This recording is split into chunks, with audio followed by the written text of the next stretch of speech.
एक बार फिर से स्वागत है आप सभी का हमारे YouTube channel world of Hindi पर। मैं संजय सर आज मैं आपके कक्षा 7 से हिंदी की पाठ्य पुस्तक वसंत से पाठ 5 मिठाई वाला का प्रश्न अभ्यास पढ़ाने जा रहा हूं। पाठ 5 है मिठाई वाला, जिसके लेखक हैं भगवती प्रसाद वाजपेयी जी।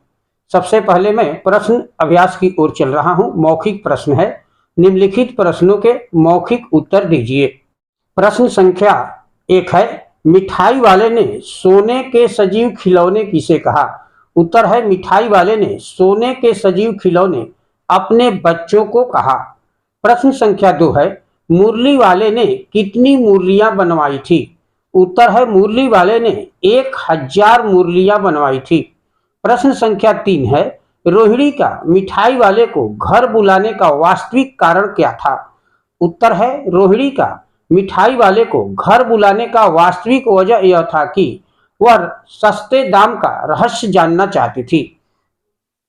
प्रश्न संख्या 4 है, मिठाई वाला अब अकेला क्यों रहता था? उत्तर है, मिठाई वाला अब अकेला इसलिए रहता है क्योंकि उसके बच्चे और पत्नी किसी हादसे का शिकार हो गए थे। प्रश्न संख्या 5 है, मुरली वाला कैसा साफा बांधता था?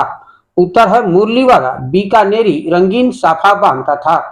प्रश्न संख्या 6 है, मिठाई वाला क्या क्या बेचता था? उत्तर है, मिठाई वाला मुरली, खिलौने और मिठाई बेचता था। प्रश्न संख्या 7 है, समय की गति विधाता की लीला, यह कथन किसका है? उत्तर है, समय की गति विधाता की लीला, यह कथन मुरली वाले का था। कहानी से आगे प्रश्न संख्या 1 है, मिठाई वाला अलग अलग चीजें क्यों बेचता था और वह महीनों बाद क्यों आता था? उत्तर है, बच्चे एक ही चीज से उकता न जाए इसीलिए वह बच्चों की पसंद आने वाली अलग अलग चीजें बदल बदल कर बेचता था। दूसरा, वह महीनों बाद इसलिए आता था ताकि उसकी चीजों में बच्चे की उत्सुकता बनी रहे।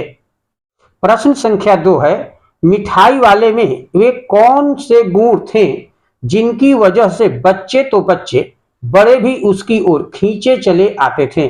उत्तर है, मिठाई वाले का मधुर आवाज में गा गाकर अपनी चीजों की विशेषताएं बताना, बच्चों की मनपसंद चीजें लाना, बच्चों से अपनत्व, प्रेमपूर्ण और कोमल व्यवहार दर्शाना, लाभ कमाने के चक्कर में न रहना, ऐसी विशेषताएं थी कि बच्चे तो बच्चे बड़े भी उसकी ओर खींचे चले आते थे। प्रश्न संख्या 3 है, विजय बाबू एक ग्राहक थे और मुरली वाला एक विक्रेता। दोनों अपने अपने पक्ष के समर्थन में क्या तर्क पेश करते हैं? उत्तर है, एक ग्राहक के तौर पर विजय बाबू तर्क देते हैं कि दुकानदार को झूठ बोलने की आदत होती है। सामान सबको एक ही भाव में देते हैं, पर पहले अधिक और फिर कम दाम बताकर ग्राहक पर आसान का बोझ डाल देते हैं। इस पर मुरली वाला कहता है कि ग्राहक को सामान की असली लागत का पता नहीं होता है। दुकानदार चाहे हानि उठाकर ही चीजें बेचे, लेकिन ग्राहक हमेशा यही सोचते हैं कि दुकानदार उन्हें लूट रहा है। प्रश्न संख्या 4 है, खिलौने वाले के आने पर बच्चों की क्या प्रतिक्रिया होती थी? उत्तर है, खिलौने वाले की मधुर आवाज सुनकर बच्चे चंचल हो उठते थे। आवाज सुनकर निकट के मकानों में हलचल मच जाती। गलियों तथा उनके भीतर स्थित छोटे छोटे उद्यानों यानी बगीचों में खेलते इठलाते हुए बच्चों का समूह अपनी जूते टोपी को उद्यानों में ही भूलकर उसे घेर लेता और वे अपने अपने घरों से पैसे लाकर खिलौने का मोल भाव करने लगते थे। प्रश्न संख्या 5 है, रोहिणी को मुरली वाले के स्वर से खिलौने वाले का स्मरण क्यों हो आया? उत्तर है, रोहिणी को मुरली वाले के स्वर से खिलौने वाले का स्मरण इसलिए हो आया क्योंकि मुरली वाला भी खिलौने वाले की तरह ही गा गाकर मधुर स्वर में मुरली बेचा करता था।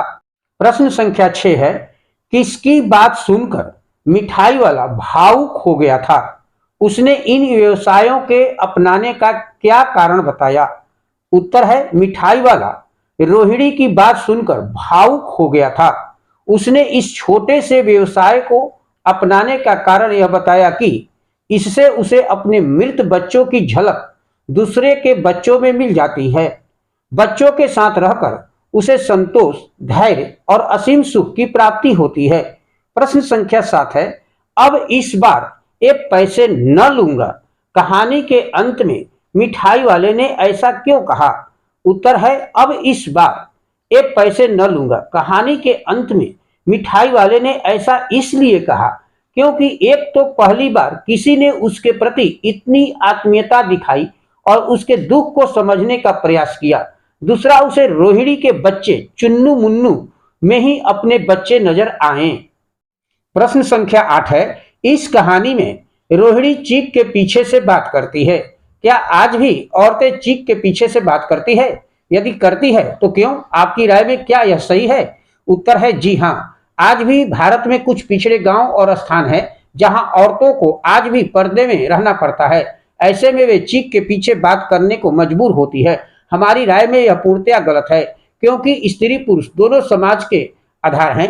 दोनों को समान दर्जा मिलना चाहिए। इन पिछड़े वर्गों में जागृति लाने हेतु सरकार और युवा वर्ग को आगे आना होगा और लोगों की सोच बदलनी होगी, जिससे साक्षर राष्ट्र का निर्माण किया जा सके।